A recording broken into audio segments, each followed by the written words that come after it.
Hello everyone, আসসালামু আলাইকুম। কেমন আছেন সবাই? সো আপনি খেয়াল করে দেখেন যে এই যে ডোমিনোস পিজা, তারা কি করলো? তারা বলছে 30 মিনিটস অর ফ্রি ফ্রি। এটা কাস্টমার এক্সপেকটেশন। তারা দেখছে যে পিজা কোম্পানিগুলো পিজা ডেলিভারি দিলে 1 ঘন্টা, 1.5 ঘন্টায়, 2 ঘন্টায় পিজা ডেলিভারি করে, কিন্তু নর্মালি পিজা, বার্গার এই জাতীয় জিনিস, ফাস্টফুড জাতীয় আইটেমগুলো মানুষ কখন খেতে চায়? যখন তার কোনো কিছু খাওয়ার জন্য একটা ক্রেভিং তৈরি হয়, তখন ইনস্ট্যান্ট ডেলিভারিটা তারা প্রত্যাশা করে। তাহলে এটা ছিল কাস্টমারের হিডেন এক্সপেকটেশন। সেইটা চিন্তা করলো যে আচ্ছা, আমরা যদি তাকে দ্রুত ডেলিভারি দিতে পারি তাহলে তার এক্সপেকটেশনটা ফুলফিল হবে। তখন তার পিজার কমিউনিকেশন, যে আমার পিজা খাইতে টেস্টি, আমার পিজায় অমুক আছে, পিজার মধ্যে অনেক চিজ দিছি, এইসব কমিউনিকেশন বাদ দিয়ে তারা কাস্টমারের যে এক্সপেকটেশন, যে দ্রুত ডেলিভারি, স্পিড, ওইটাকে ফোকাস করলো। এই যে চাল ডাল মার্কেটে বুমিং করছে, সকল গ্রসারি ই কমার্সকে মার্কেট আউট করে দিছে। কিভাবে? তারা যখন বলছে 1 ঘন্টায় বাজার ডেলিভারি, যে যদিও হয়তো সব ক্ষেত্রে সাকসেসফুলি পারে নাই, বাট এটা কি কাস্টমার এক্সপেকটেশন যে বাসায় মেহমান চলে আসে, ইনস্ট্যান্ট বাজার দরকার, কে যাবে এই সময় বাজারে? চাল ডাল অর্ডার দিচ্ছেন, 1 ঘন্টার মধ্যে তারা বাজার আপনার কাছে পৌঁছে দিছে। এই যে এক্সপেকটেশন, এই যে স্টিভ জবস কি করছে? এই স্টিভ জবস খেয়াল করে দেখলো যে মানুষ, মোবাইল ফোন অনেক আছে, অনেক কোম্পানি আছে বাইর করছে, কিন্তু মানুষের মধ্যে একটা প্রিমিয়াম ফিলের একটা ডিজায়ার আছে, যে মানুষ এমন একটা প্রোডাক্ট ব্যবহার করতে চায় যেটা তাকে প্রিমিয়াম ফিল দিবে। এই প্রোডাক্টটা ব্যবহার করলে তার মধ্যে একটা এক্সট্রা ভ্যালু তৈরি হবে। যখন এই ফিলটা সে বুঝতে পারছে, তখন কি করছে?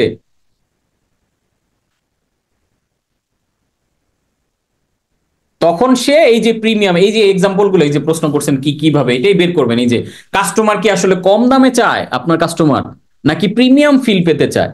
আপনি কোন ফিলটা দিতে চান? কারণ কাস্টমার, কি কিছু কাস্টমার আছে দাম কম চায়। এখন বাংলাদেশের গদ বাদা সবার মাথায় চিন্তা শুধু কম দামে বেচুম। ভাই, সবাই এক লাইনে গেলে তো হবে না। আপনাকে খুঁজতে হবে আপনার কাস্টমারে আপনি কোন জিনিসটা দিতে চান। আপনার বেবিকে আপনি কিভাবে খুশি করতে চান?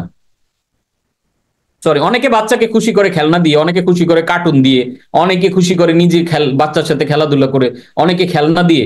আপনি খেয়াল করবেন যে আপনার কাস্টমারকে আপনি কোন জিনিসটা দিয়ে খুশি করতে চান।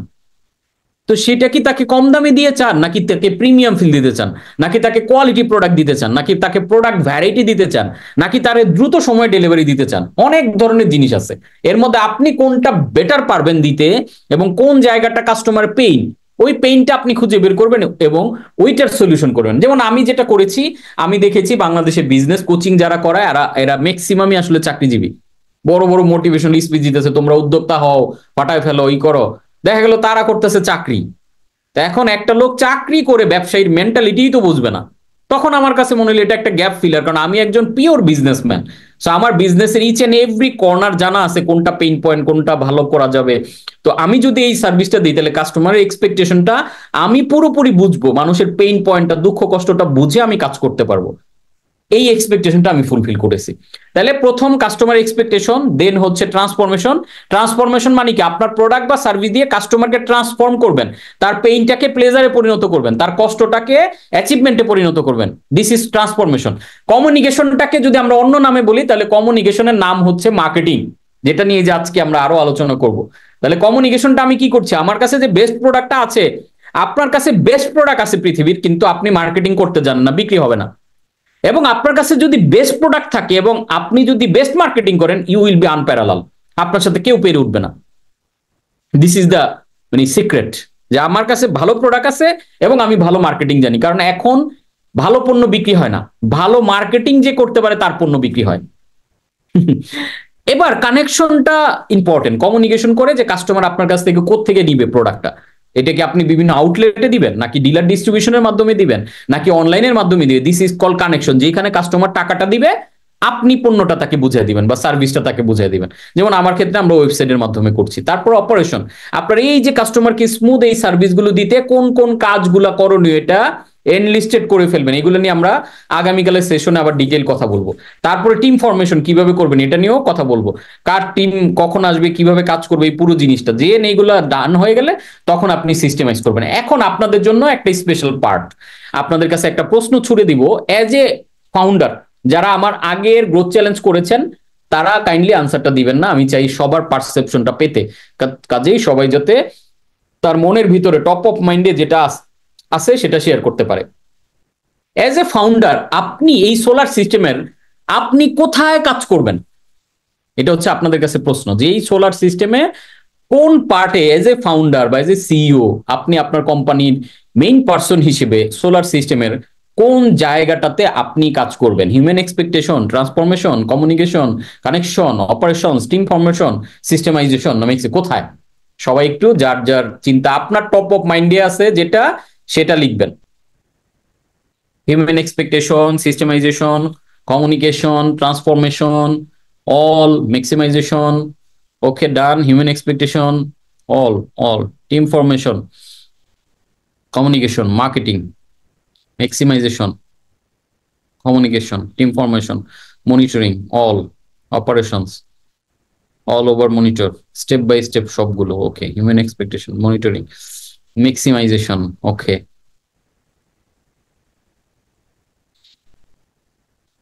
Solar system, marketing,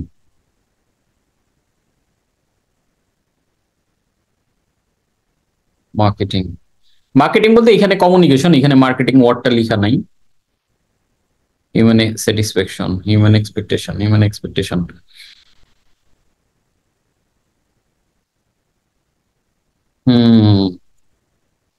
great. এইবার আপনাদেরকে যে আনসারটা দিব এটা অনেককেই শকড করবে এজ এ ফাউন্ডার।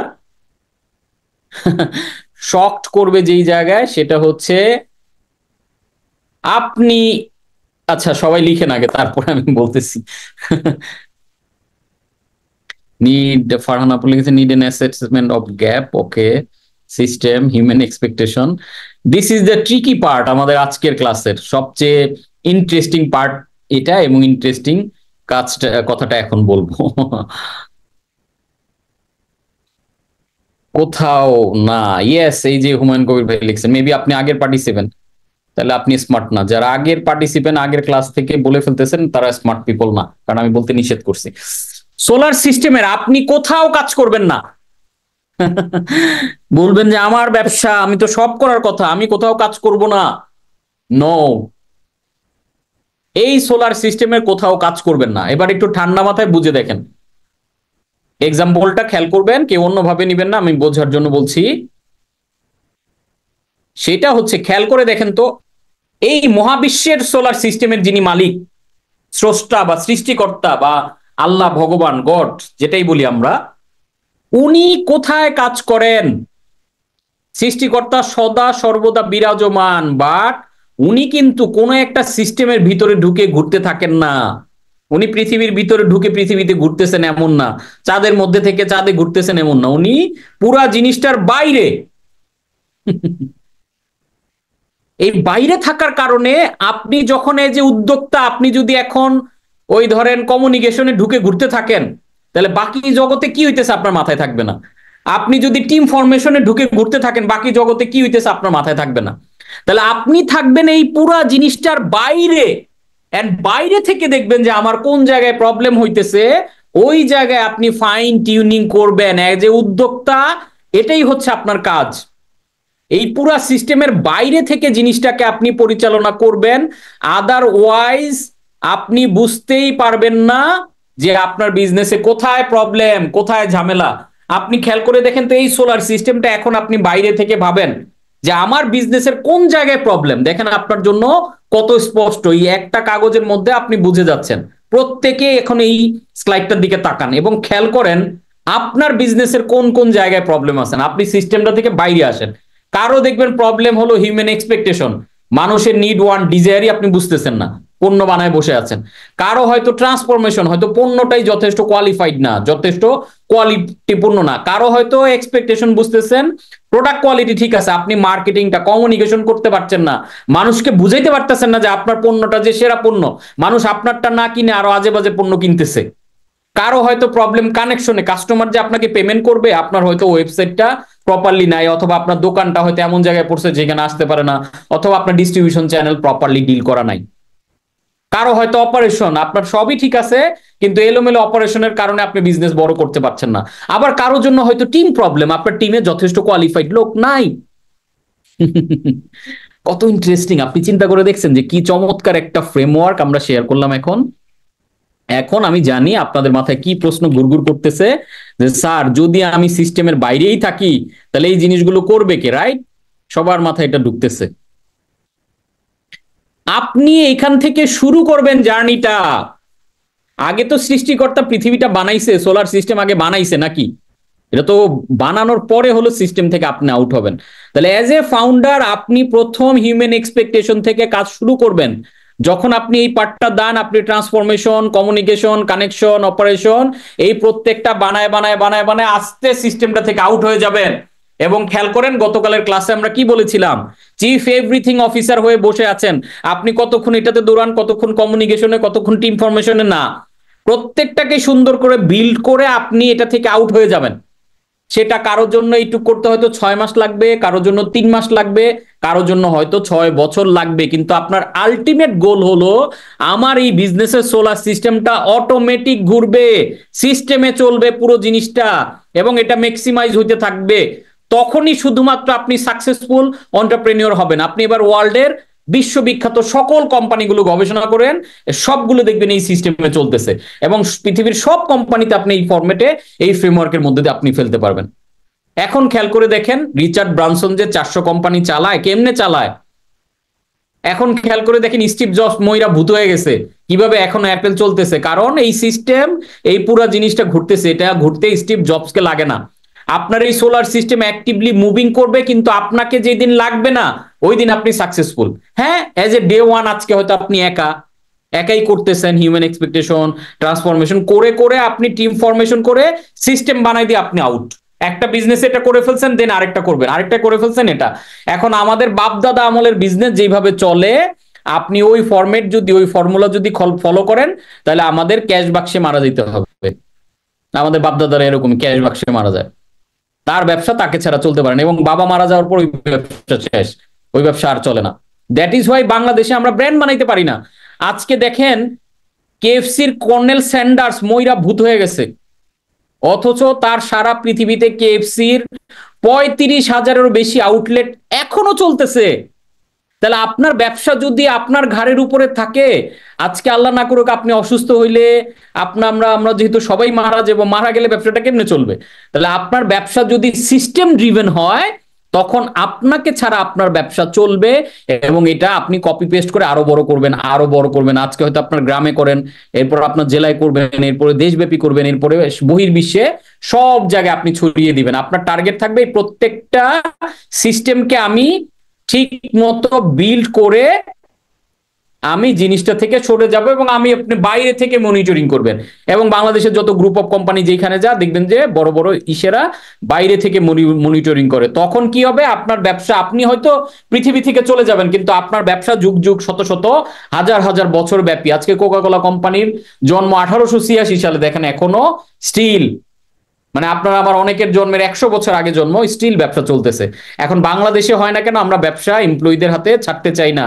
আমরা ব্যবসায় আমরা ইন্টার সিস্টেম, ইয়েস জোবাইর ভাই পারফেক্ট লিখছেন, rather than working directly within it, একদম পারফেক্ট।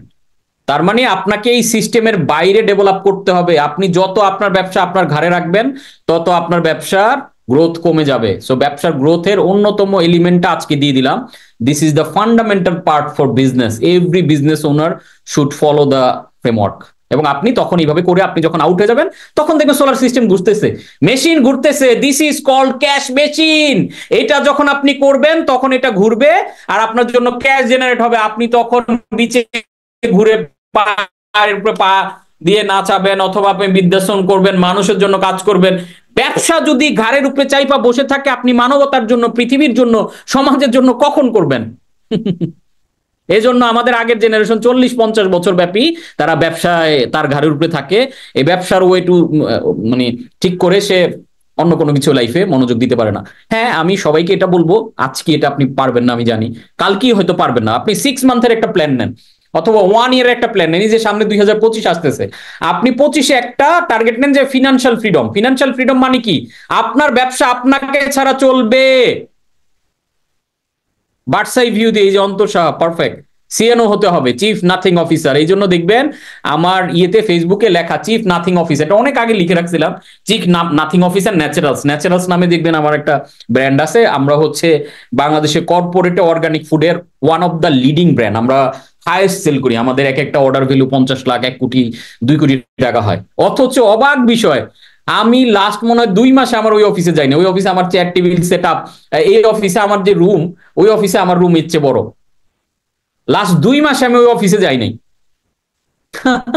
কিন্তু এর মধ্যে আমার অনেকগুলো বড় বড়, এই যে রেনেটাতে আমাদের 30 লাখ টাকার একটা অর্ডার গেল, আমাদের সান ফার্মাতে অর্ডার গেল, রিসেন্টলি মনে হয় আরেকটা এই এসকেএফ না, হ্যাঁ এসকেএফ একটা অর্ডার দিতেছে প্রায় 27 লাখ টাকা। আমি ওই অফিসে 2 মাস ধরে যাই না। This is the system.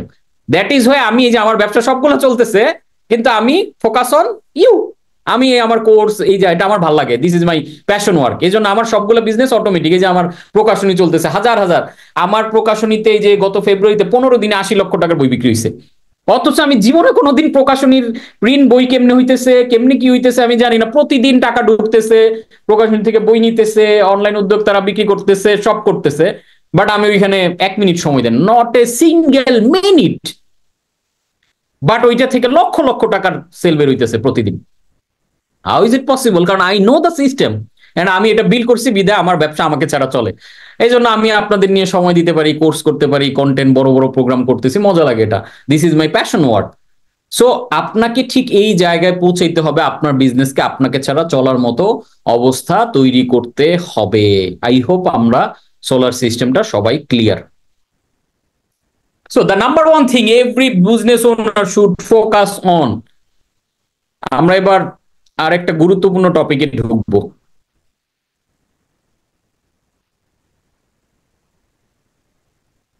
Connect, routine, SN work, repeat, yes, repetition. The number one thing every business owner should focus on marketing. The number one thing every business owner should focus on marketing এ focus করাটা number one thing. The number one thing to learn fail proof your business. আপনার ব্যবসাকে যদি আপনি fail proof করতে চান, ওই যে আমরা বুলেট প্রুফ জ্যাকেটের কথা শুনি, বুলেট প্রুফ গাড়ি, তো ঠিক একইভাবে আপনার ব্যবসাকে যদি আপনি ফেল প্রুফ করতে চান, একটা মাত্র উপায়, সেটা হলো মার্কেটিং। আপনি যদি ওয়ার্ল্ড ক্লাস মার্কেটিং জানেন, আমি ডেফিনেট করে বলতে পারি, গ্যারান্টি দিয়ে বলতে পারি, আপনার ব্যবসা ফেল করবে না কখনো। এবং ওই যে গতকালের ক্লাসে আমরা বলেছিলাম আব্দুল্লাহ আবু সাইদ স্যারের সেই কথাটা, মানুষ তার স্বপ্নের সমান বড়। গতকালের ক্লাসে এটাকে একটু চেঞ্জ করে বলেছিলাম, মানুষ তার বিশ্বাসের সমান বড়। ঠিক একইভাবে মানুষ যেমন তার বিশ্বাসের সমান বড়, আপনার ব্যবসা ঠিক আপনার মার্কেটিং এর সমান বড়। আপনি যত ভালো মার্কেটিং করতে পারছেন, আপনার ব্যবসার সাইজ তত বড় হবে। তো বুঝতেই পারছেন এটা কত গুরুত্বপূর্ণ element. The number one weakness of nearly every business owner in Bangladesh, বাংলাদেশের মার্কেটে নিয়ারলি এভরি বিজনেস ওনার, আমি হাজার হাজার উদ্যোক্তার সাথে আমার ইন্টারাকশন হয়, কথা হয়, দেখা হয়, আমি দেখেছি তাদের নাম্বার ওয়ান প্রবলেমে যেই জায়গাটা, don't know advance level marketing. Advanced মার্কেটিংটা আমাদের উদ্যোক্তারা জানে না। তারা সেই গদ বাঁধা 50 বছর ইভেন বাংলাদেশের মার্কেটিং এর গুরু সেজে যারা বসে আছে, মার্কেটিং এর উপর বই পুস্তক লেখা ভরায় ফেলতেছে, মার্কেটিং এর উপর ট্রেনিং করাইতেছে, তারাও সেই আজ থেকে 30 বছর আগে অবসলিট হয়ে যাওয়া কারিকুলাম, অবসলিট হওয়া জিনিসপত্র গুগল করে ওগুলো শেখায়। ইভেন আমাদের বিবিএমবিএ তেও আজ থেকে 50 বছর আগের মার্কেটিং এর ফর্মুলা এইগুলো শেখায় মার্কেটিং বোদ্ধারাও। দ্যাট ইজ হোয়াই আমরা মার্কেটিং এ এত দুর্বল। দ্যাট ইজ হোয়াই বাংলাদেশে এত ভালো প্রোডাক্ট, আমরা কিন্তু প্রোডাক্ট উৎপাদনে ওয়ার্ল্ডে ওয়ান অফ দ্য বেস্ট। আপনি খেয়াল করে দেখেন, শুধু গার্মেন্টস ইন্ডাস্ট্রির কথাই চিন্তা করে দেখেন, আমরা গার্মেন্টসে এত বড় বড় ব্র্যান্ডের, এডিডাস, নাইকি থেকে শুরু করে H&M, ওয়ার্ল্ডের এমন কোন টপ ব্র্যান্ড নাই যাদের প্রোডাক্ট আমরা বানাইতে পারি না। নাইকির প্রোডাক্ট গাজীপুরে হইতেছে, তাহলে আমরা ব্র্যান্ড বানাইতে পারি না কেন? বিকজ আমরা মার্কেটিং জানি না। আমরা গদ বাঁধা 30-40 বছর আগে মার্কেটিং পড়ছি বইয়ে, ওগুলো আমি ইমপ্লিমেন্ট করতে যাই, যার কারণে আমরা প্রোডাক্ট বিশ্বসেরা বানানোর পরেও আমরা বিশ্বসেরা কোনো ব্র্যান্ড আমরা বাংলাদেশ থেকে বানাইতে পারছি না। দেখেন, the goal of marketing is to make selling unnecessary. আপনি যদি প্রপার মার্কেটিং করতে পারেন, তাহলে আপনার সেলস নিয়ে কোনোদিন চিন্তা করতে হবে না। পিটার ড্রাকার দারুণ করে বলেছেন, the goal of marketing is to make selling unnecessary. Selling এ আপনার টেনশনই করা লাগবে না। তো আমরা ওই প্রপার মার্কেটিংটা কেমনে করা যায় আজকের যতটুকু সময় আছে আমরা দেখার চেষ্টা করব। Money follows marketing. The size of your business is the size of your marketing. আপনার মার্কেটিং এর সাইজের উপর ডিপেন্ড করছে আসলে আপনার বিজনেসের সাইজ কত। সো আমরা মার্কেটিংটা একটা ডিফারেন্ট লেন্সে আজকে একটু দেখার চেষ্টা করি। যারা আমার বিজনেস ব্লুপ্রিন্ট বই পড়েছেন ওই বইয়ে দেখেছেন যে আমি মার্কেটিং এর এরা গুলাকে দেখাইছি যে মার্কেটিং মানে 1860 সালে শুরু হয়, এই 1860 সাল থেকে এই যে 2024 পর্যন্ত মার্কেটিং এর ডিফারেন্ট ডিফারেন্ট এরা, একদম প্রোডাক্ট এরা থেকে শুরু করে প্রোডাকশন এরা থেকে শুরু করে এটা যেভাবে হিউম্যানিস্টিক এরাতে আসছে ওইটা ওইখানে আমি দিয়েছি। যারা ওই বইটা পড়েছেন তারা ওইখানে তথ্যগুলো অলরেডি পেয়েছেন, যারা পড়েননি অনেক মনোযোগ দিয়ে বইটা পড়ে নেবেন। এবং আমি ক্যাশ মেশিন বইতেও অনেকেই প্রশ্ন করেন যে স্যার আপনার মার্কেটিং, আমার বিজনেস ব্লুপ্রিন্ট এবং ক্যাশ মেশিন দুইটা বইতেই মার্কেটিং এর ডিটেইল জিনিসপত্র বলা আছে। সো এই যে মার্কেটিং যে ইভালুয়েশন এটা নিয়েও ক্যাশ মেশিন বইতে আলাদা একটা অধ্যায় আছে। সো এটা আমরা দেখার চেষ্টা করি মার্কেটিং এর যে ডিফারেন্ট জেনারেশন গুলা, first generation marketing, second generation, third and fourth generation. First generation marketing, মার্কেটিংটা যখন শুরু হয়, মার্কেটিংটা আসলে হলো সাইকোলজি এন্ড অ্যাপ্লাইড ইকোনমিক্স এর একটা আপডেটেড ভার্সন। কিসের version? Psychology and applied economics, এই দুইটার কম্বিনেশন একটা আপডেটেড ভার্সন হচ্ছে মার্কেটিং। তার মানে এই জিনিসটা ক্লিয়ারলি আপনারা বুঝতে পারছেন যে মার্কেটিং এর একটা গুরুত্বপূর্ণ এলিমেন্ট হচ্ছে সাইকোলজি, তার মানে হিউম্যান ব্রেইন। এবং যার কারণে আমাদের নিউরো মার্কেটিং আমাদের চলে আসছে যে আমাদের নিউরো সায়েন্সকে গবেষণা করে, আমাদের ব্রেইনকে গবেষণা করে এখনকার যুগে মার্কেটিং করা হয়। এবং আমাদের বিবিএম যে কোর্স, ওইখানে আমরা নিউরো মার্কেটিং এর উপরে 4 ঘন্টার আলাদা কোর্স রেখেছি যাতে মার্কেটিং এর যে নিউরো সায়েন্সের পার্টগুলো আপনারা ক্লিয়ারলি বুঝতে পারেন।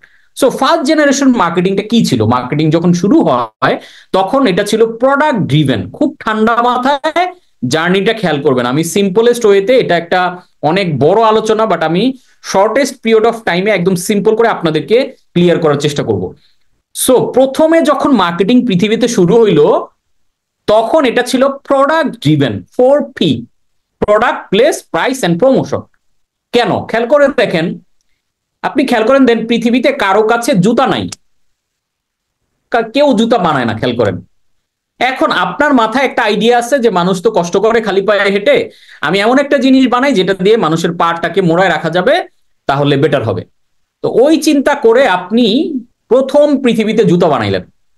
তাহলে খেয়াল করে দেখেন তো তখন কি আপনার আর সুপার ডুপার লেভেলে ইমোশনাল মার্কেটিং, নিউরো মার্কেটিং এগুলো দরকার আছে? নাই। তো তখন আসলে মার্কেটিংটা কি হবে? প্রোডাক্ট দিবেন। তখনকার কমিউনিকেশন কি হবে? এই যে আপনি খালি পায়ে হাঁটেন, আপনার তো পায়ে নোংরা আবর্জনা জমে থাকে, আপনার তো কৃমি হবে, আপনার তো ধনুষ্টঙ্কার হবে, আপনার তো ব্যথা পাবেন, অনেক কিছু আপনি বললেই মানুষ তখন চিন্তা করবে হ্যাঁ জিনিসটা তো ভালো, তাহলে আমার কাছে একটা সলিউশন আছে যেটা দিয়ে আপনি পা মুড়িয়ে রাখলে পায়ের মধ্যে ময়লা আবর্জনা কাদা ধুলাবালি কিছুই লাগবে না। তাহলে কমিউনিকেশনটা তখন ছিল কি? প্রোডাক্টের উপরে ফোকাসটা বেশি, প্রোডাক্টের বেনিফিটটা বললেই মানুষ প্রোডাক্টটা কিনে ফেলতো।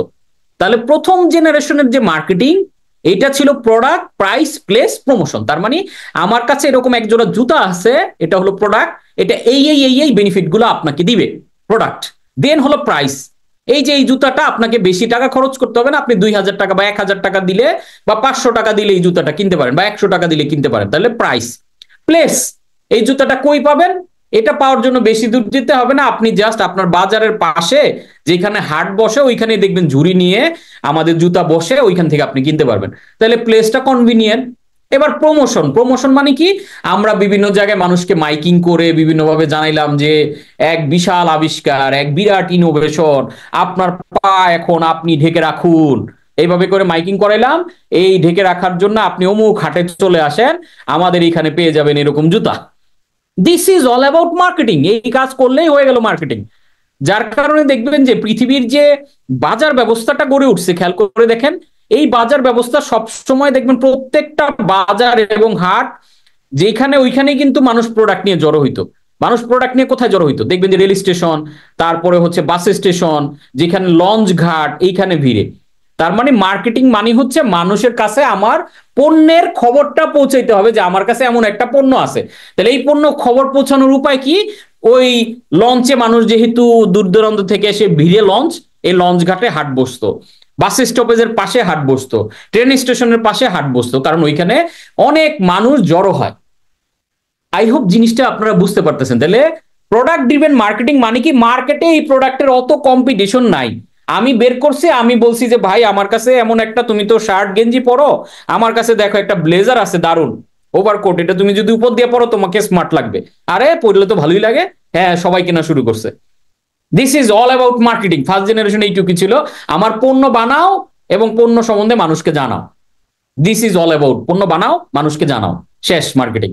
বাট সেকেন্ড জেনারেশনের ঝামেলাটা কোথায় হলো খেয়াল করেন, আপনি তো জুতা বানায় বেচতেছেন, ভালো খুব একচোট বেচতেছেন, মানুষও কিনতেছে। আমি এটা দেখে চিন্তা করলাম, ও জুবাইর ভাই ভালো জুতা বানাইতেছে, বা অমুক ভাই, এক কাজ করি তাহলে আমিও বানাই। জুতা কে বানায়? অমুক মুচি আছে বা অমুক ফ্যাক্টরি আছে জুতা বানায়। আমি গিয়ে বললাম যে ভাই আমিও জুতা বানাইতে পারি, অথবা আমি এরকম কয়েকজন জুতার কারিগরকে নিয়ে আমি একটা ফ্যাক্টরি দিলাম, ফ্যাক্টরি দিয়ে আমিও জুতা বানাইলাম। এখন খেয়াল করে দেখেন তো, আমার দেখা দেখি আরো 5 জন চিন্তা করলো, এই 400 জনের মধ্যে এখন 40 জন জুতা বানানো শুরু করলো, জুতার ব্যবসা ভালো চলতেছে, মানে সবাই এখন বানাইতে হবে। খেয়াল করে দেখেন তো, এখন কি চাইলে ফার্স্ট জেনারেশনের মতো মার্কেটিং করলে জুতাটার বিক্রি হবে? কেন? কারণ এখন সবাই বলে আমি জুতা বানাইছি আসো, জুতা বানাইছি আসো। এখন কার কাছে যাবে মানুষ? তখন ওইটা আর প্রোডাক্ট ড্রিভেন রইলো না, এটা হয়ে গেল কি, কাস্টমার ড্রিভেন। কথাগুলো খুব মনোযোগ দিয়ে খেয়াল করবেন, আমি চেষ্টা করছি যতটা সহজে বোঝানো যায়। আপনি এই কনসেপ্টটা বুঝে ফেলতে পারলে মার্কেটিং এর ডাইমেনশন চেঞ্জ হয়ে যাবে আপনার ব্রেইনের মধ্যে, এবং আপনি দেখবেন ভিন্নভাবে মার্কেটিং করছেন আপনার প্রোডাক্ট নিয়ে। তাহলে সেকেন্ড জেনারেশনে এসে কি দেখা গেল, পণ্য এখন অনেকেই বানাইতে পারে, প্রতিযোগিতাটা অনেক বেড়ে গেল। That is Y marketing evolve করলো, ইভলভ করে এটা ফার্স্ট জেনারেশন থেকে সেকেন্ড জেনারেশনে চলে আসলো। এখন চলে আসার পরে এটা হয়ে গেল কাস্টমার ড্রিভেন। এবং আপনি দেখেন ব্র্যাকেটের মধ্যে আমি লিখেছি এসটিপি, তার মানে আপনার প্রোডাক্টের সেগমেন্টেশন, টার্গেটিং অ্যান্ড পজিশনিংটা আপনার প্রোডাক্টে অন্যের কাছ থেকে ডিফাইন করবে, আলাদা করবে। তার মানে এটা হয়ে গেল কি, কাস্টমার ড্রিভেন। কেন কাস্টমার ড্রিভেন? আগে পণ্য বানাইছি আমি, পণ্য নিয়ে বললেই মানুষ কিন্তু এখন সবার চাহিদা সেম না, যেহেতু মার্কেটে প্রতিযোগী চলে আসছে। এইবার আমি জুতা বানাইলাম, একটু ডিফারেন্ট। আমার জুতা হলো, আপনি যেই জুতা বেচতেছেন 1000 টাকা, ওই জুতার আমি একটা প্রিমিয়াম ভার্সন বের করলাম, ওইটার দাম দিলাম 10,000 টাকা, যেটা সবার জন্য না, যারা প্রিমিয়াম ফিল চান তাদের জন্য এরকম স্টাইলিশ জুতা 10,000 টাকা দাম। তাহলে এটা কি হয়ে গেল, কাস্টমার ড্রিভেন হয়ে গেল। কিন্তু তার মানে সমাজের যারা ধনী শ্রেণী আছে, রিচ পিপল আছে, তারা চিন্তা করলো আচ্ছা আমি কমন জুতা পরুম না, আমি দামিটা পরুম। এই যে দেখেন কি হয়ে গেল, সেগমেন্টেড হয়ে গেল। আবার আরেকজন চিন্তা করলো আচ্ছা আপনার জুতাটা তো আপনি বানাচ্ছেন ওকে 1000 টাকায়, অমুকের থেকে 1000 টাকার জুতা না কিনে আমার কাছ থেকে কিনেন, আমার জুতার প্রাইসটা কম, আমি আপনারে ওই চেয়ে ভালো কোয়ালিটি 800 টাকায় দিব।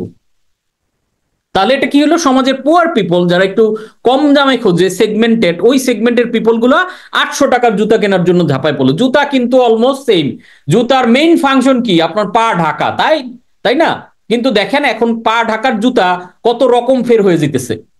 আবার আরেকজন বলল যে আমার কাছে আসো, আমার কাছে ব্যাপক স্টাইলের জুতা আছে, বিভিন্ন কালারের। ও তো শুধু কালো রঙের জুতা বানায়, আমি চকলেট কালারের বানাই, আমি ব্রাউন কালারের বানাই, আমি অমুক বানাই, আমি লাল রঙের বানাই, আমি সাদা বানাই, সাদার সাথে লাল বানাই।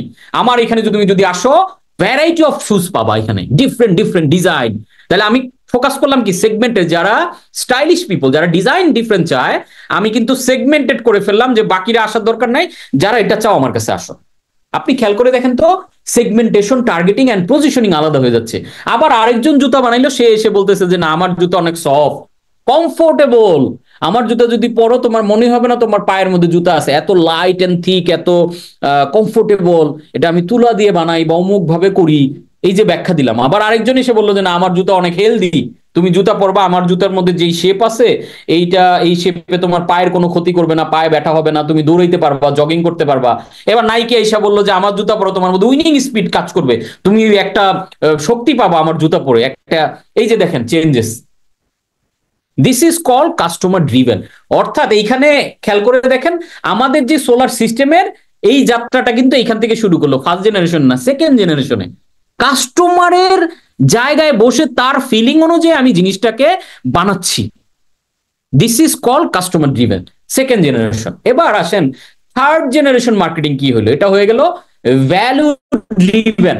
এখন সেকেন্ড জেনারেশনেরও জারি জুরি ফাঁস, এখন সবাই এক একটা সেগমেন্টে সবাই বলতেছে আমিও দামি জুতা বানাই, আমারটা কম দাম, আমারটা স্টাইলিশ।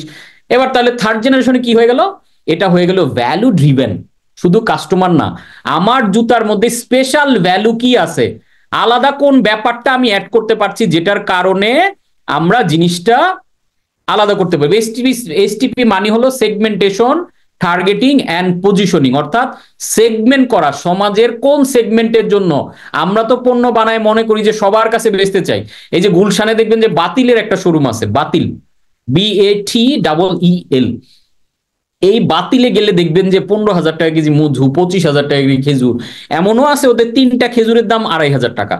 তাহলে এইটা কি সমাজের সবার জন্য বানাইছে? না, এটা ওরা বানাইছে অ্যাম্বাসেডরদের জন্য, এটা বানাইছে হচ্ছে দামি পিপলদের জন্য। তার মানে সমাজে অনেক সেগমেন্টের পিপল আছে, ওই সেগমেন্ট ধরে আপনি টার্গেট করবেন এবং ওই সেগমেন্টের জন্য আপনার প্রোডাক্টটাকে আপনি পজিশনিং করবেন।